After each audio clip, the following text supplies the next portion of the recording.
Okay, never mind my love handles. We got some important shit to talk about.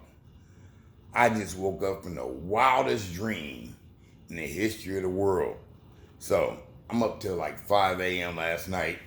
My creative juices flowing, jotting down t-shirt concepts. And when I realized it was 5, I need to go to bed.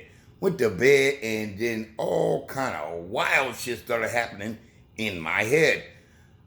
I'm on my way from back to Ohio or somewhere on the East Coast from Texas, and help a couple brothers out, give them a ride. Don't know why. I would not suggest giving hitchhikers rides, especially if you're not me. Anywho, give them a ride, drop them off. Next thing I know, the wind is blowing my truck like all the way off the fucking field, off the highway into a field. So I pull over. Next thing you know, there's a whole bunch of other trucks and cars and people are getting blown around. I get out my truck, think I'm going to take a piss. Next thing I know, I'm in an intake station. And it's this big buff dude who's part of the intake station starts trying to grope and molest me. What the fuck is this about? And then when he tried to come in close, he started trying to do that. I don't know if you ever seen one, like he was trying to like slobber on me, and I did like, whoa, bro. And he said, oh, we got one who's resisting. And at this point, my mind is blown because all I'm saying is to myself is, get the fuck away from me, bro. This motherfucker is way bigger than me, but he couldn't stop me from doing that, which made me pissed off, which made him want to tell on me. And when he told on me, I told on him. I said, this dude's trying to grab my fucking nuts. This dude is trying to slobber on, or he tried to kiss me, and then he was trying to slobber on me. And no, I'm pressing charges. Make a long story short, I just need to get this down because I didn't write it down. So I said, fuck that shit. I need a superior. And I told on him, and they was like, dude, we tried to tell you somebody ain't gonna go for that shit. You need to chill out. So I'm telling on him. This motherfucker's groping me, trying to grope me, trying to kiss me, and trying to slobber on me. And what the fuck is going on around here? Why am I in the intake station when only reason I'm here is I'm trying to piss and get off the road with the wind blowing me? So I said, let me see your superior. Hey, you ever have a problem with cops? First of all, take all encounters with cops and then immediately ask for a superior. Superior ain't talking right, ask for another one. But know your rights and have valid grounds to stand on before you ask for them. Anyway, so I fill out a formal complaint. Now they telling this dude, we told you can't keep doing that. And I'm like, oh, so y'all knew this motherfucker was a weirdo, groping men kind of guy. Next thing I know, my brother that I dropped off at the last truck stop, the rest stop, because he wanted to ride, and okay, all right, fuck it, it ain't gonna kill me. He comes in, his ankle's all fucked up. He's like, nah, we got no more room. I said, that's my brother, man. Look at his ankle. He needs some fucking attention. Help him out.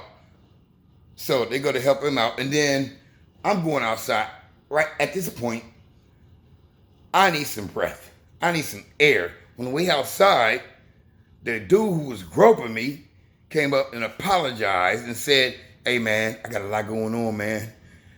I got 4 chicks pregnant right now. And I'm looking at him like, how in the fuck? First of all, that's a lot of fucking stress. You should have told me. Maybe I wouldn't have fill out them formal complaints on your ass. But by the way, how in the fuck did you get 4 chicks pregnant at the same time? No wonder you fucking stressed out, but how'd that happen? You don't even like dudes. I mean, you don't even like girls. You trying to kiss me, trying to hump my brother with the broken ankle and shit? The fuck? How did we get here? I know, man. All right, man. Can I take it back? You got 4 chicks pregnant. I'll redact my fucking place. Too late. Oh, well, that's your fault, bro. Anyway, I go outside. I start exhaling. Now I start levitating. And that's when I probably should have known it was a dream, but levitation ain't too far out of the realm of possibility for me.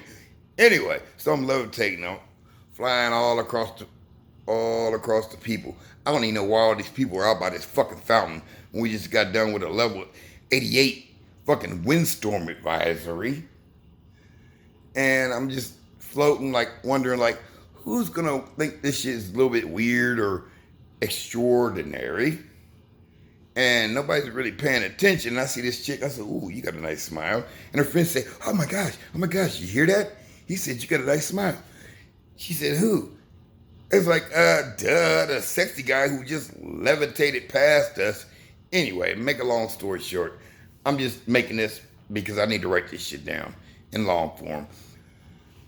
So, I'm levitating, and then I get back to the intake station. Don't know what the fuck, they treat me like some kind of Mexican refugee, and I'm a full-grown black man who's indigenous to this continent. That's another story.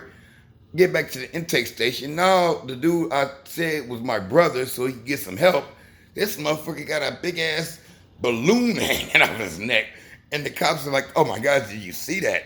Did you see that? It's one of, and they told me, I said, nah, I'm cool. They was like, nah, you strong, go look. I went and looked and I said, brr, brr, which made the other cop, who wasn't it, whatever he identifies as, who has 4 women pregnant and wants to hump guys. I don't know what that identifier is, but I ain't trying to offend any 1 or 2 or 3 particular groups. I saw that shit, I threw up, made his partner throw up, and then I just woke up.